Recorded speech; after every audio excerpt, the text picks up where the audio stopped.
ಏಕೀಕೃತ ಪಿಂಚಣಿ ಯೋಜನೆ ಜಾರಿ ಬಗ್ಗೆ ಮಹತ್ವದ ಮಾಹಿತಿ. ನಮಸ್ಕಾರ ಸ್ನೇಹಿತರೆ, ಉಪಯುಕ್ತ ಮಾಹಿತಿ ಚಾನಲ್ಗೆ ಸ್ವಾಗತ. Unified pension scheme. ಕೇಂದ್ರ ಸರ್ಕಾರವು ರಾಷ್ಟ್ರೀಯ ಪಿಂಚಣಿ ವ್ಯವಸ್ಥೆಗೆ NPS ಒಂದು ಆಯ್ಕೆಯಾಗಿ ಏಕೀಕೃತ ಪಿಂಚಣಿ ಯೋಜನೆ UPS ಅನ್ನು ಆರಂಭಿಸಿದೆ. ಈ ಯೋಜನೆಯನ್ನು ಜನವರಿ 24ರಂದು ಅಧಿಕೃತವಾಗಿ ಘೋಷಣೆ ಮಾಡಲಾಯಿತು. ಇದು ಏಪ್ರಿಲ್ 1, 2025ರಿಂದ ಜಾರಿಗೆ ಬರಲಿದೆ. ಹಾಗಾದರೆ ಇದು ಯಾರಿಗೆಲ್ಲ ಅನ್ವಯ ಆಗಲಿದೆ ಹಾಗೂ ಏನೆಲ್ಲ ಉಪಯೋಗಗಳಿವೆ ಎನ್ನುವ ಮಾಹಿತಿಯನ್ನು ಸಂಪೂರ್ಣ ಮಾಹಿತಿ ಇಲ್ಲಿದೆ. UPS ಈಗಾಗಲೇ NPS ಅಡಿಯಲ್ಲಿ ನೋಂದಾಯಿಸಲ್ಪಟ್ಟಿರುವ ಸರ್ಕಾರಿ ನೌಕರರಿಗೆ ಮಾತ್ರ ಅನ್ವಯ ಆಗುತ್ತದೆ. ಸರ್ಕಾರಿ ನೌಕರರು NPS ಅಥವಾ UPS ಎರಡರಲ್ಲಿ ಒಂದನ್ನು ಆಯ್ಕೆ ಮಾಡುವ ಅವಕಾಶವನ್ನು ಹೊಂದಿರುತ್ತಾರೆ. NPS ಅಡಿಯಲ್ಲಿ ಅರ್ಹರಾಗಿರುವ ಕೇಂದ್ರ ಸರ್ಕಾರಿ ನೌಕರರು ಈಗ NPS ಅಡಿಯಲ್ಲಿ ಏಕೀಕೃತ ಪಿಂಚಣಿ ಯೋಜನೆಗೆ ಬದಲಾಯಿಸುವ ಆಯ್ಕೆಯನ್ನು ಹೊಂದಿದ್ದಾರೆ ಎಂದು ಹಣಕಾಸು ಸಚಿವಾಲಯ ಹೇಳಿದೆ. ಹಳೆಯ ಪಿಂಚಣಿ ಯೋಜನೆಗೆ ಹೆಚ್ಚಿನ ಬೇಡಿಕೆ ಇದ್ದಾಗ UPS ಯೋಜನೆಯನ್ನು ಪ್ರಾರಂಭಿಸಲಾಯಿತು. ಹಳೆಯ ಪಿಂಚಣಿ ಯೋಜನೆಯಲ್ಲಿ ನಿವೃತ್ತ ನೌಕರರಿಗೆ ಅವರ ಸಂಬಳದ 50% ಪಿಂಚಣಿಯಾಗಿ ನೀಡಲಾಗುತ್ತಿತ್ತು.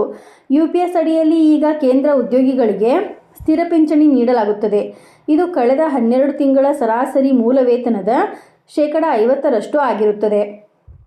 ಈ ಪಿಂಚಣಿ ಪಡೆಯಲು ಉದ್ಯೋಗಿ ಕನಿಷ್ಠ 25 ವರ್ಷಗಳ ಕಾಲ ಸೇವೆ ಸಲ್ಲಿಸಬೇಕಾಗುತ್ತದೆ. ಅದೇ ಸಮಯದಲ್ಲಿ ಉದ್ಯೋಗಿ ಸಾವನ್ನಪ್ಪಿದರೆ ಕುಟುಂಬಕ್ಕೆ ನಿಗದಿತ ಪಿಂಚಣಿಯನ್ನು ಸಹ ನೀಡಲಾಗುತ್ತದೆ. ಇದು ಉದ್ಯೋಗಿ ಪಡೆಯುವ ಪಿಂಚಣಿಯ 60% ಆಗಿರುತ್ತದೆ. ಅಲ್ಲದೆ ಕನಿಷ್ಠ ಖಚಿತ ಪಿಂಚಣಿಯನ್ನು ಸಹ ನೀಡಲಾಗುವುದು.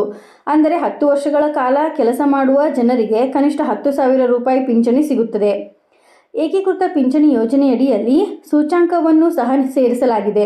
ಅಂದರೆ ನಿವೃತ್ತ ನೌಕರರ ಪಿಂಚಣಿ ಹಣದುಬ್ಬರಕ್ಕೆ ಅನುಗುಣವಾಗಿ ಹೆಚ್ಚಾಗುತ್ತಲೇ ಇರುತ್ತದೆ.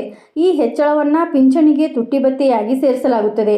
ಇದನ್ನು ಕೈಗಾರಿಕಾ ಕಾರ್ಮಿಕರ ಅಖಿಲ ಭಾರತ ಗ್ರಾಹಕ ಬೆಲೆ ಸೂಚ್ಯಂಕ ಆಧಾರದ ಮೇಲೆ ಲೆಕ್ಕ ಹಾಕಲಾಗುತ್ತದೆ.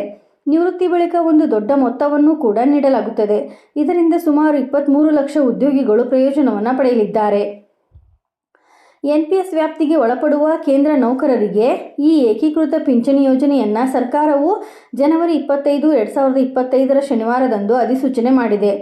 NPS ಅಂದರೆ ರಾಷ್ಟ್ರೀಯ ಪಿಂಚಣಿ ಯೋಜನೆಯಡಿ ಬರುವ ಮತ್ತು ಅದರ ಅಡಿಯಲ್ಲಿ UPS ಆಯ್ಕೆಯನ್ನು ಆರಿಸಿಕೊಳ್ಳುವ ಕೇಂದ್ರ ಸರ್ಕಾರಿ ನೌಕರರಿಗೆ ಏಕೀಕೃತ ಪಿಂಚಣಿ ಯೋಜನೆ ಅನ್ವಯಿಸುತ್ತದೆ. UPS ಆಯ್ಕೆ ಮಾಡುವ ಜನರು ಬೇರೆ ಯಾವುದೇ ರೀತಿ ರಿಯಾಯಿತಿಗಳನ್ನು, ನೀತಿ ಬದಲಾವಣೆಗಳು, ಆರ್ಥಿಕ ಪ್ರಯೋಜನಗಳಿಗೆ ಅರ್ಹರಾಗಿರುವುದಿಲ್ಲ. ಕೇಂದ್ರ ಸಚಿವೆ ಅಶ್ವಿನಿ ವೈಷ್ಣವ್ ಅವರು ಆಗಸ್ಟ್ 24, 2024ರಂದು UPS ಘೋಷಿಸಿದ ವೇಳೆ ಅದಕ್ಕೆ ಸಂಬಂಧಿಸಿದ ಎಲ್ಲ ಮಾಹಿತಿಯನ್ನು ಹಂಚಿಕೊಂಡಿದ್ದರು.